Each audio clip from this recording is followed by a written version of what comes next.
আল্লাহ তাআলা সূরা হুদের আয়াত নাম্বার 3-এ বলেছেন, আরও যে তোমরা তোমাদের রবের কাছে ক্ষমা প্রার্থনা করো, তারপর তার দিকে ফিরে যাও। তিনি তোমাদেরকে এক নির্দিষ্ট কালের এক উত্তম জীবন উপভোগ করতে দেবেন এবং তিনি প্রত্যেক গুণীজনকে তার প্রাপ্য মর্যাদা দান করবেন।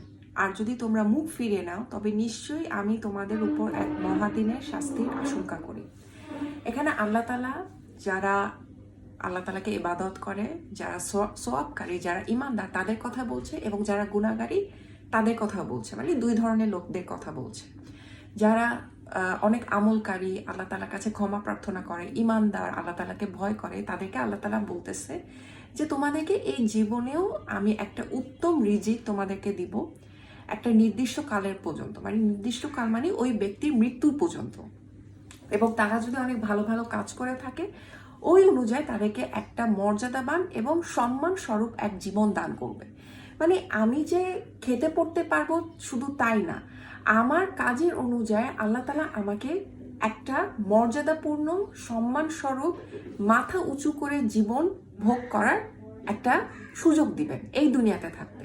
এবং মৃত্যুর পরে তো আমার জন্য আরো অনেক কিছু ওয়েট করতেছে, যদি আমি আল্লাহ তাআলাকে ভয় করি। আর আমি যদি আল্লাহ তাআলাকে ভয় করি, ইনফ্যাক্ট তাকে যদি আমি নাই মানি, একজন গুনাহগারী ব্যক্তি, একজন কাফের হয়ে যায়, তাহলে কিন্তু আল্লাহ তাআলা এইটা বলতেছে না যে তোমার জন্য আমি রিজিক বন্ধ করে দিব। আল্লাহ তাআলা জাস্ট একটু বলতেছে যে পরকালে তোমার জন্য বিশাল এক শাস্তি, এক আযাব ওয়েট করতেছে। এই আয়াতের দ্বারা এটাই বোঝা যায় যে আল্লাহ তাআলা কতটুকু রহমতপূর্ণ এবং নেয়ামতপূর্ণ একজন সত্তা।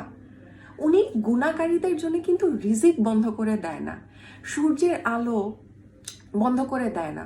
সে তার নদীকে কিন্তু বলে না তুমি তোমার মাছ দেওয়া এই গুনাহগারী ব্যক্তিকে বন্ধ করো, বা গাছকে কিন্তু বলে না তুমি তোমার ফল এই ব্যক্তিকে তুমি খায়ও না।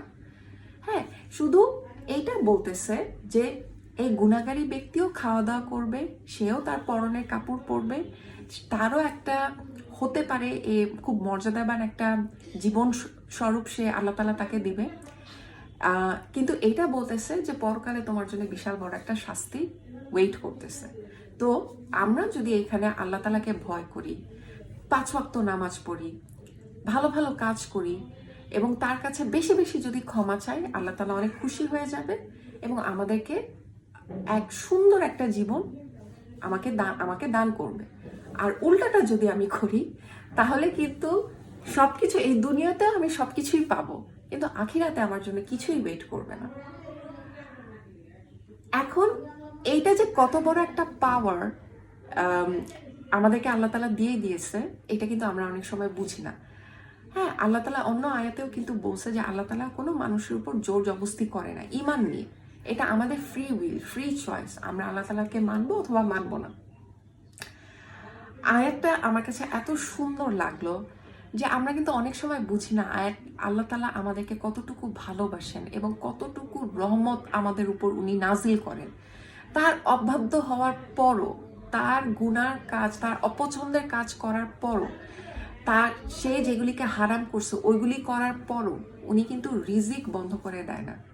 এবং এটাই হচ্ছে আল্লাহ তাআলার সৌন্দর্য, মানে তার ধর্মের সৌন্দর্য এবং তার কোরআনের সৌন্দর্য। উনি সবকিছু অনেক ব্যালেন্স করে দিয়েছে। উনি কিন্তু কারোর উপর মানে গ্রাজ রাখে না, আর গ্রাজ রাখলেও সেটা মানে আপনাকে একটা নিকৃষ্টতম ব্যক্তি হইতে হবে ওই আল্লাহ তাআলার ওই বিশাল আযাব পাওয়ার জন্য এই দুনিয়াতে।